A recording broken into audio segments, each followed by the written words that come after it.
Hello, this is Arthur. Welcome to Mr. Excalibur. We've just done a test of the bamboo style 1095 clay tempered and folded steel sword from Handmade Swords.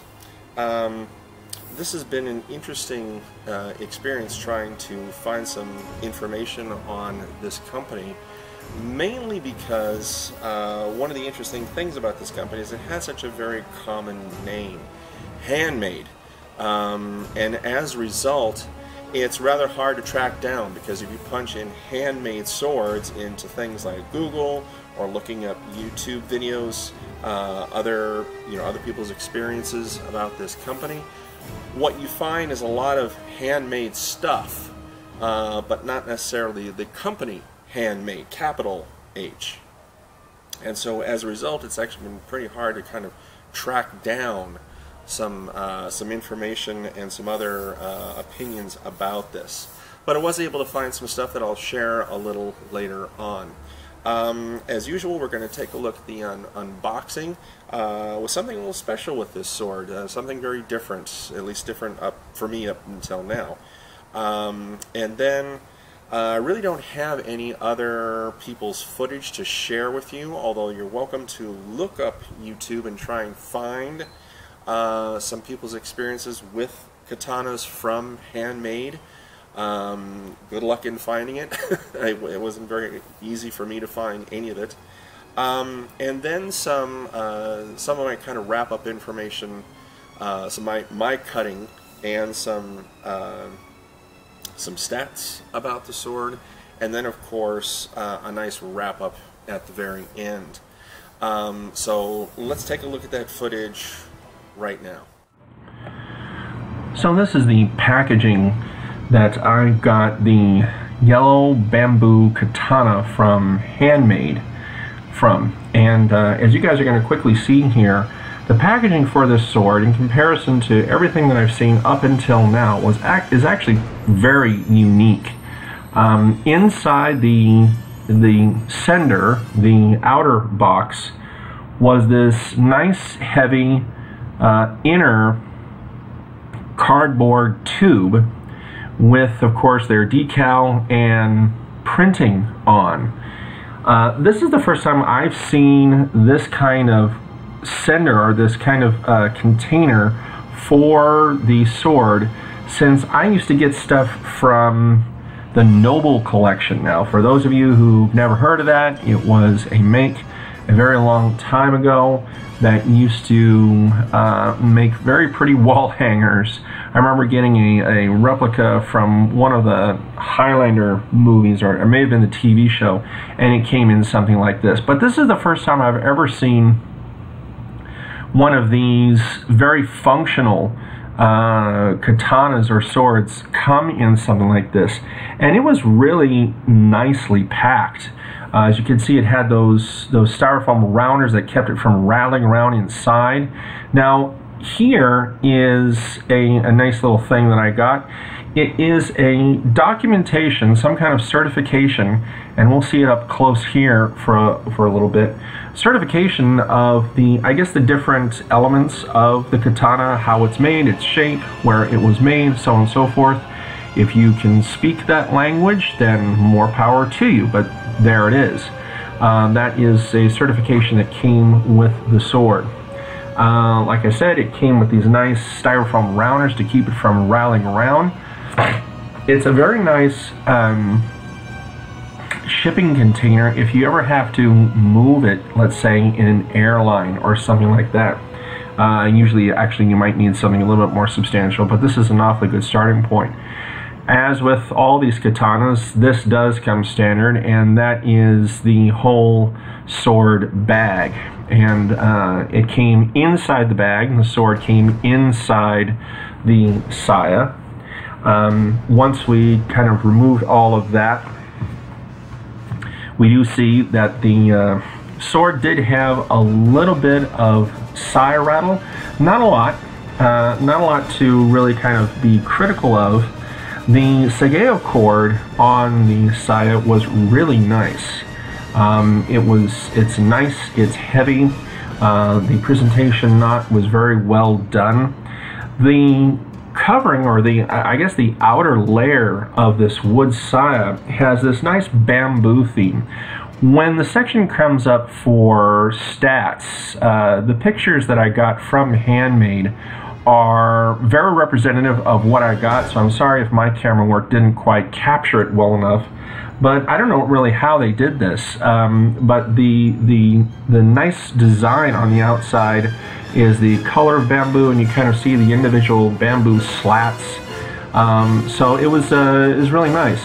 The sword came out very easily. The saya was a nice, smooth transition for this sword. The sword actually stays in the saya relatively well. It's not an overly tight fit. In fact, it may be even a little loose for some people. But for practitioners really looking to practice their drawing with, this sword was very nice. It came out. When I felt the blade was very sharp. This was a nicely sharpened blade. And actually I decided to go right to the paper testing, and this thing did not disappoint. It just shaved away at this. I mean, it really was quite nice. Now this sword did come folded. The steel was folded. Now, just so we're clear, for those of you watching this going, oh yeah, I want a folded steel katana. It's not necessary to get a folded steel katana for it to be good. The only thing with modern steel, with the use of modern steel, that folded blades provide is that nice hara pattern where you see the folds in the steel. In fact, what I've been told is that sometimes if it's not done well, it can actually weaken the sword. I don't think that was the case here, but you can see the really nice hamon line along the sword. A very irregular one. This is not what you usually see with standard kind of run-of-the-mill swords. I was very pleased with it. The Kasaki tip was very nicely polished. I mean, they put a very nice polish. Not too much of a transition with it. The reliefs on the fittings also were very crisp. Now mind you, this sword came to me for less than $400, and it's coming with all these wonderful design features. It's got the nice horn on the edge of the side. In fact, if you look at it straight on, you can actually see the swirls of the horn itself. It has the horn right there at the throat, and the horn on the saya plug that I'm pointing to right there. The nice little eyelets on the saya plug were nicely fixed in. They weren't loose, and again, the sageo cord was very nice. So some extremely good first impressions here from the yellow bamboo katana from Handmade. We'll see how it stands up in cutting.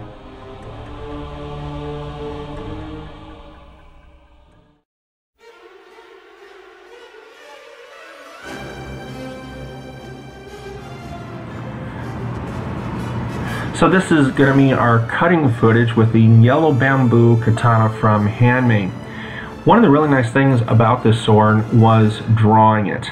I have not seen this very common in a lot of swords, and I'm going to repeat this again. This was a sword for under $400, and it was a folded 1095 clay tempered differentially heat treated blade, and the saya really was very smooth. Now here I am kind of trying to shake it out just a little bit. It will fall out. Excuse me, guys. It will eventually fall out if you shake it enough, but it's enough to where, you know, if you have it in your obi, that it's not going to just dump right out like you see in some other swords. The handling on it was interesting. The handle has actually got a almost roundish, boxy kind of feel to it, which I actually kind of liked. Filled up my hands just a little bit more, but it was also very narrow. It was a lot narrower in the hand, so it had this, but it had a nice weight to it.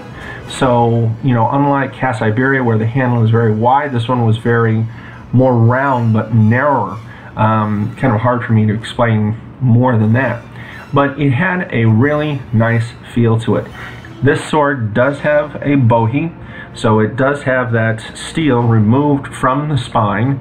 And one would think that that would actually make it overly light. In fact, I've had swords that were of standard length. This sword is of standard length. It's around 27 inches. The blade is about 27 inches long. The tsuka is about 10, maybe 11 inches long. I think it's around 10 and a half. But the blade still had a really nice blade presence. Not the best first cut. And I actually had to check the blade after that because this is a 1095 steel blade. 1095 does have a tendency to bend and take a set if you hit things wrong, and I am taking a bit of a gamble here. I'm not the best cutter in the world, and I will be the first person to admit that, but we give it another shot here and whang, there we go. Much better. And then it falls. But it had a much better cut to it. And I was using some slightly heavier plastic juice bottles here. Now there you go. That's a pretty good show of how sharp the thing is. Cut the thing and it stayed standing. And these were much heavier juice bottles, you know, with kind of heavy plastic necks right up there at the whang. Off it comes, off with its head. And I actually got another cut out of this one, which I was pretty surprised at. And there you go. You know, I cut into it and then I got another cut out of it. That's kind of really rare with these heavier bottles. Most of the time I get one cut out of it, and if I try cutting it again, the thing goes flying. So just kind of FYI, when you guys are doing classic bottle shigiri. Oh, there we go. Okay, now here is a rather embarrassing move. Bang! You notice that the ladder got hit there? Yeah, this was the cost. Okay, boys and girls, this is what happens when you buy a 1095 steel blade and you hit something that you shouldn't hit. It's called you ding it. And I don't know if you can see it toward there in the middle of the screen. I'm going to show it a little later after the cutting footage. But after that one, and I'm trying to see it here again, this is what happens with a 1095 steel blade. And that is you hit something too hard and you're going to ding it, and it took a nice bite out of that nice sharp blade. So that was my oops. Decided to go with some slightly softer targets here, the old milk bottles, and it just filleted them. I was getting these nice rings, and one, whoop, miss, another one, and even tried to get one more here, really low, and whoop, miss, and whang. It went flying, but I actually cut into it pretty good too. Now this is, of course, I think, our empty bottle test, just to see what happens, and it goes flying. But let's see how much I actually cut into it. I think I got a slash out of it, but here we go, really a little bit more definitive. Whoosh. Cut the top right off. So that seems to be a pretty good test as to how sharp these blades are, especially the katanas. If you can take that empty bottle and actually cut, yeah, there you go. There's a good, yeah, good showing of how sharp it was. Now those again are two heavy duty moving boxes, and we're gonna get some footage here of how well it did. It went down pretty well. There's some damage here from other swords, but it did pretty well. It went down about, I'd say about 7-8 inches. And, you know, this isn't a particularly heavy sword, although it did have some weight, but it was really sharp, so that's why I akin with how it went down.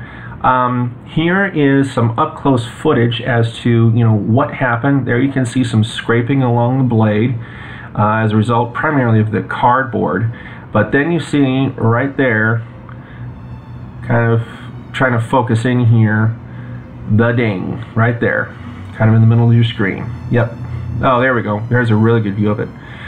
That's from hitting the ladder. Now I'm not entirely sure that that was just wood that I hit, because that ladder does have metal reinforcements on it. So yep, shame on me.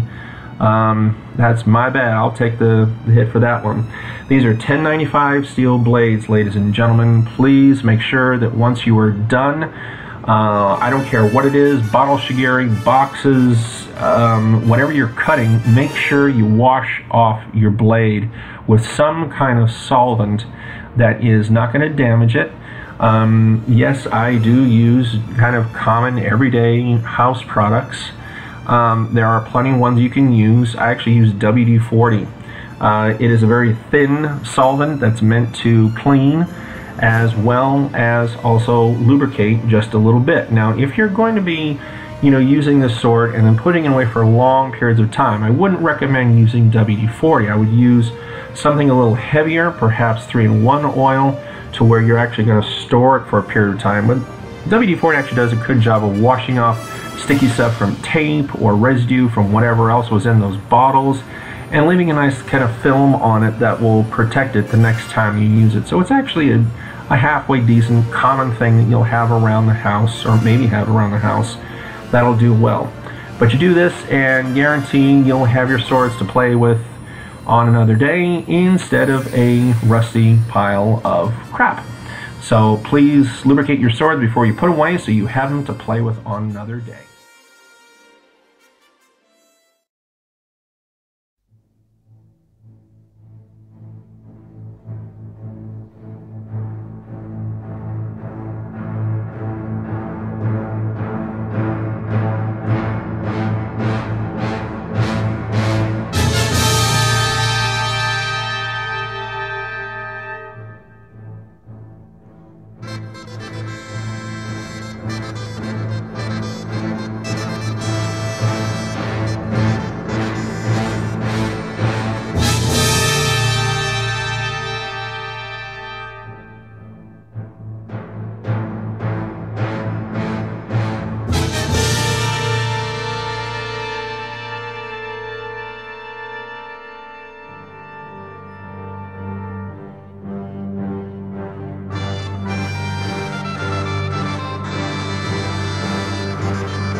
Just a little bit of history as far as me looking for this particular make.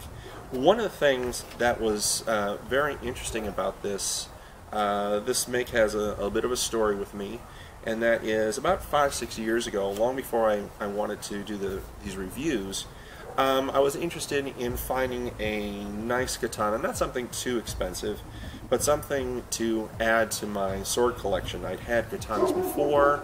They were typically, the stainless steel wall hanger stuff. So, it was kind of that kind of thing. One of the companies that I found was Handmade. And at the time, I didn't really speak the lingo. In other words, when they talked about the various different steels, I really didn't know what they were talking about. And so, just in that one website, I started to realize just how complicated of a thing this was to order one of these katanas. And as a result, I kind of gave up on the idea. But however, in the last couple months when I've been doing these videos, I have kind of gone back to it to see a model that I would want. The website is completely different from what I remember, and however, I haven't really been disappointed at all. It's made of 1095 high carbon steel that has been folded, so it does have a hata pattern to it. It has been clay tempered, so it has a real hamon line. And it's a very nice example of what you can get at this price point. This sword cost under $400, and that included shipping. I would definitely recommend it for those people who are practitioners who are looking for something that has a nice aesthetic appeal but doesn't quite cost as much. This same sword with its pattern, the hata pattern on the blade, the different elements of the sword whether it be the 1095 high carbon steel blade. If you were to find the sword in some other distributors, you might end up having to pay a higher price, which begs the question, why is this not a more popular brand? And quite honestly, I don't know. I tried finding some information on Handmade, and really all I found, and I've included the link to this down below, is a thread on the Sword Buyer's Guide website where someone asked the question, what do you think of handmade swords? And of course what we're talking about is the company Handmade. And the comments were really all over the place. They were ranging from it's not worth your time to it's the best thing ever. And I think what that is a good demonstration of is what you will find when you look up handmade swords. They have similar fittings. They're not quite all the same, but what is different is the quality of the blades. They have 1045, they have 1060. I believe they may have 1075 and 1085. I didn't see too many of those, but then they have their 1095 blades. Now I'm going to stop there and actually go into what 1095 steel is here for just a second. 1095 steel, if it has been folded and clay tempered and differentially heat treated, is the closest thing that you're going to get with modern steels to the original tamahagani steel that the Japanese used for the actual traditional Japanese made swords. The reason for that is because tamahagani steel has almost an equally high carbon content as 1095. 1095 has 0.95 carbon content, which is around the same, give or take, that traditional Japanese swords had. Some people argue, say it was slightly less, but no, actually it was an incredibly high amount of carbon content. This allowed that blade, that cutting edge, to remain so hard and very resilient. The thing is, though, as you guys saw in the cutting footage, there is a drawback to that very hard cutting edge, and that is if you hit something hard enough that is something you probably shouldn't be cutting, you're going to ding it. It's going to edge roll. There is going to be chipping, and unfortunately that was something that we did experience here. This really is a very beautiful blade. The Hata pattern is not going to show up too much well in my camera work, so I hope you take a look at the pictures. These were production pictures of this particular model that came from Handmade, but I can tell you that they are very representative of the model that I'm actually holding here. The Kasaki that they polished here is nicely polished. I mean, it is clearly defined as opposed to, you know, the rest of the blade. It's really quite nice. It's got a bit of a bulge right there, so you get a bit of the diamond shape at the very end. Not much. It's got a very gentle sori, but it has a very nice feeling in the hand. In my opinion, this is a pretty nice and pretty, you know, easy on your wallet option for what you're getting. And for a blade that has a Hata and has been differentially heat treated and has the niceties that this sword came with, I thought it's a pretty good bargain. I mean, if you're looking for something again in that sub $400 range, I would seriously give Handmade Swords a look. They don't have particular models or model numbers like you have in like Rona Katana. They don't have kind of catchy names like you find with Casabiria Hanwei Paul Chen. That may be the reason why they're not all that popular. They basically have names that describe, for example, the bamboo pattern that you saw on the saya. That bamboo pattern kind of continues through this sword on the Tsuba and the Fushi and Kashira. So that was just kind of they're more descriptive names that Handmade gives rather than, you know, catchy nicknames like Great Wave or the Savior Katana or the Pro or Dojo Pro or any of those other names. Now the names are kind of a little academic, and that may be why not a lot of people know them.